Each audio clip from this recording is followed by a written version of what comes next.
Greetings, brethren of the one God. John Hammond and Trevor Fox coming to you from Norwich, UK. It's the 7th of May 2024. We're going to be looking at the foundation of our life in Christ. We're going to be looking at two specific scriptures.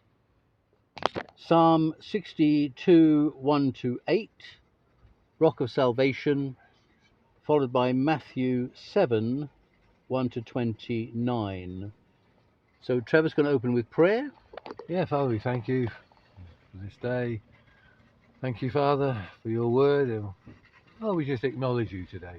You are God. You are Almighty God, Creator, Sustainer, Saviour, Healer, Counselor, Comforter.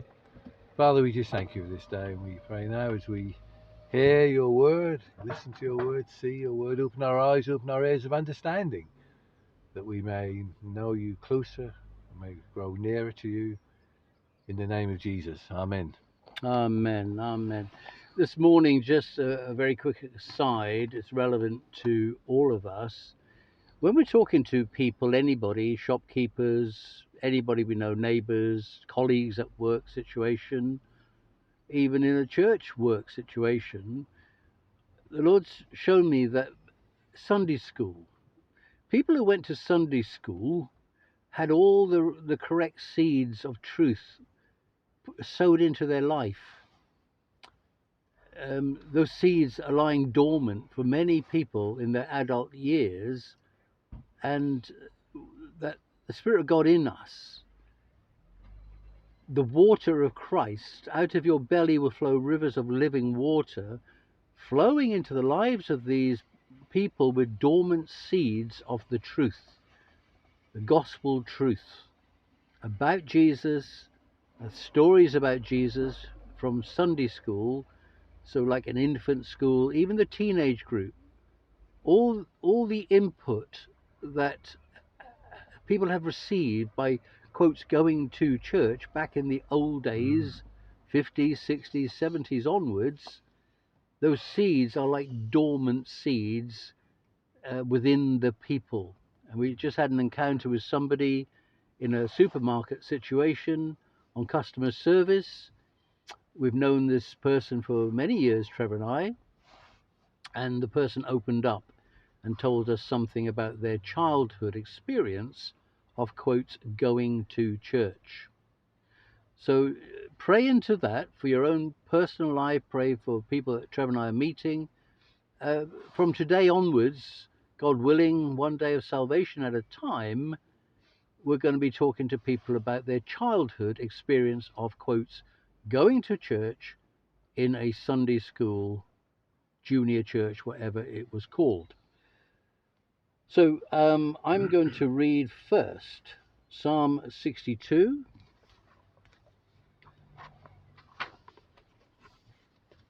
Father, we commit this word into your hands for you, Lord, to use these scriptures, these words, to give us a fresh insight to what the rock of salvation means.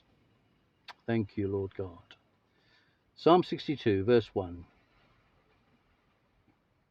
Truly my soul silently waits for God. From him comes my salvation. He only is my rock and my salvation. He is my defense. I shall not be greatly moved. How long will you attack a man? You shall be slain, all of you, like a leaning wall and a tottering fence.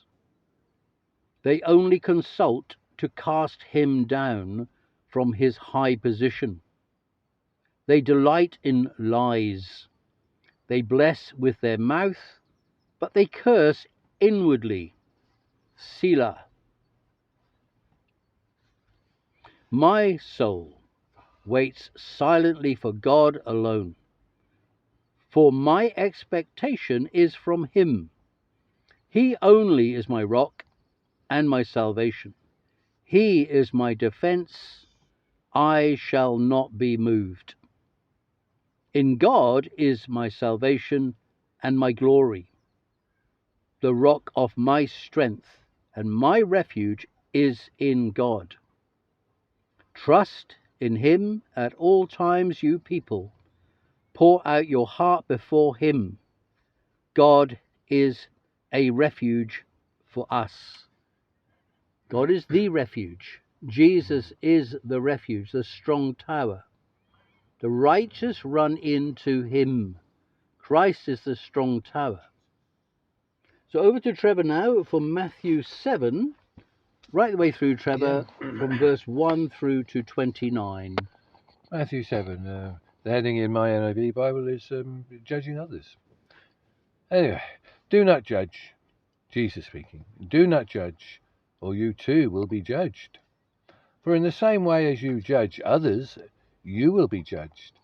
And with the measure you use, it will be measured to you.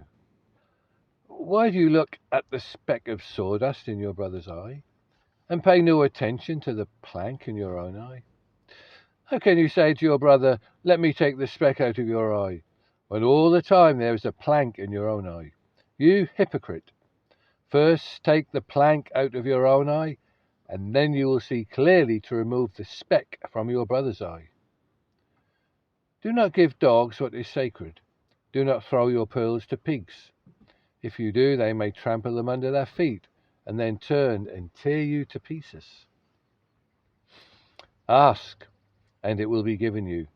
Seek, and you will find. Knock, and the door will be opened to you. For everyone who asks receives, he who seeks finds, to him who knocks the door will be opened. Which of you, if your son asks for bread, will you give him a stone? If he asks for a fish, will you give him a snake?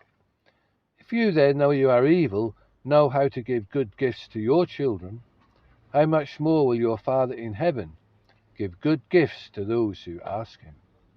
So, in everything, do to others what you would have them do to you. For this sums up the law and the prophets. Enter through the narrow gate, for wide is the gate and broad is the road that leads to destruction, and many enter through it.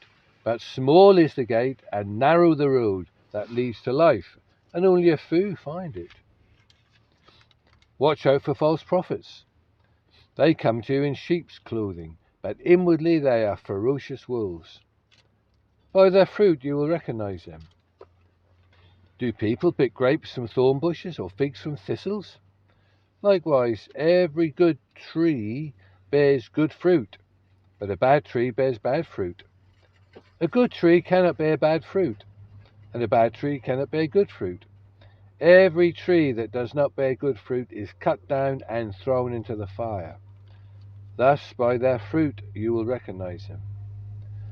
Not everyone who says to me, Lord, Lord, will enter the kingdom of heaven, but only he who does the will of my Father who is in heaven. Many will say to me on that day, Lord, Lord, did we not prophesy in your name, and in your name drive out demons, and perform many miracles? Then I will tell them plainly, I never knew you. Away from me, you evildoers. Therefore, everyone who hears these words of mine and puts them into practice is like a wise man who built his house on the rock. The rain came down, the streams rose, the winds blew and beat against the house, yet it did not fall, because it had its foundation on the rock. But everyone who hears these words of mine and does not put them into practice is like a foolish man who built his house on the sand. The rain came down, the streams rose, the winds blew and beat against that house, and it fell with a great crash. When Jesus had finished saying these things, the crowds were amazed at his teaching, because he taught as one who had authority and not as their leaders of the law. Amen. Yeah, amen, amen. This is a very old image that I can remember from my Sunday school days, singing that song.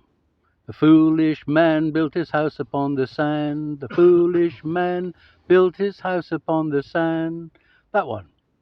The rains came down and the house fell flat. And then the house that was built on the rock, it stood through whatever, the rain, because it's an image, even in the natural sense, who would build his house on a beach? Shifting sands.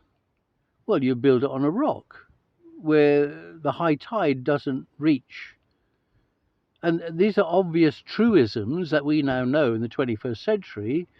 Jesus was bringing out these thoughts, these parables, to a people who didn't understand life, what life was really about. They thought life was about religion or oppression by the Romans.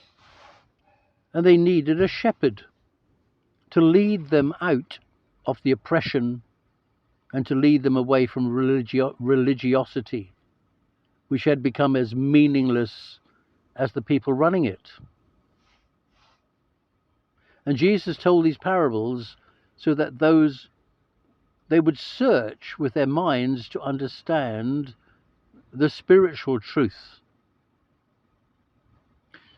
So this morning I was thinking, not for the first time, a picture of ostriches, a flock of ostriches, not a flock of sheep, a flock of ostriches. And we know typically that ostriches, when they feel threatened, they put their head in the sand. So they can't see the lion that is creeping up on them, because they can convince themselves there is no lion. Because their head is in the sand, it's dark down there, they can't see and they can't hear. Now that reminds us of the Pharisees, who were blind and deaf. Not physically, but spiritually. And here was the Son of God, the Messiah, Christ, the Saviour for Israel, literally facing them with the truth. He was the truth. He was the embodiment of the truth. A sinless man. He never did anything wrong. Perfect in all his ways. A sinless child at 12 years old who astounded the teachers of Israel with his questions and his answers at 12. And 18 years later, when he began his public ministry, he opened their eyes to the fact that he was Messiah, Isaiah 61. And of course that religious spirit threw him out of the synagogue. And that began his struggle with the religious authorities in Israel. And bearing in mind, Jesus was the King, the Saviour, the King, the Teacher, God of Israel in human form, fully human, fully God. So when he faced the Pharisees in particular, the blind guides, they were blind to the fact that he was Messiah, blameless and faultless, the Saviour who was going to set them free from captivity, their spirit. If they followed him, they would be free, not just in this life, but the life to come, free from sin, free from death, free from hell, free from the prospect of the lake of fire, eternal tormenting fire, reserved for the demons and Satan and all who follow him on the day of judgment. Jesus made it as clear as possible, and those who believed, believed. But when you think of a flock of ostriches, they can't bury their heads in the rock.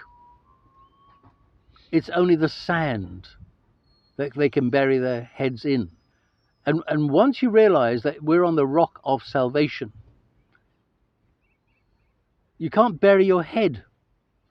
What you see is true. And then you realize that people don't see the truth. They don't want to hear the truth. They don't want to see the truth. And we speak the truth in love. And the gifts of the Holy Spirit are all about telling the truth. Wisdom, teaching, words of knowledge, prophecy, healing, miracles, tongues and interpretation of tongues. We need the Holy Spirit. We need Jesus. We need God the Father. We need the voice of God more and more. We need God to tell us what to do and what not to do. My conscience is alive to God. God dwells within me, my spirit, my soul, and my body. My flesh counts for nothing. It's no longer I who live, me, myself, I, my ego. It's Christ who lives in me and through me for his own glory. The Spirit of the living God lives in us. Siblings in Christ, the body of Christ, the family in Christ. Like I said the other day, you're either in the Lord or you're not in the Lord. You're either in Christ or you're not in Christ. You're either on the rock of salvation for eternity or you're not. And there's no halfway in between. There's no grey area. There's no in between, no man's land. You're either in Christ or you're not in Christ. Spirit, soul, and body. We're in this world, not of this world. No more than Christ, who was in this world, was of the world. Of course, he was not of the world. He was of his Father, the will of God, bringing the kingdom of heaven on earth as it is in heaven, telling people the kingdom of heaven is near you, and others the kingdom of heaven is within you. And only God knows the difference. You can be near to God. You can go to a Christian church building.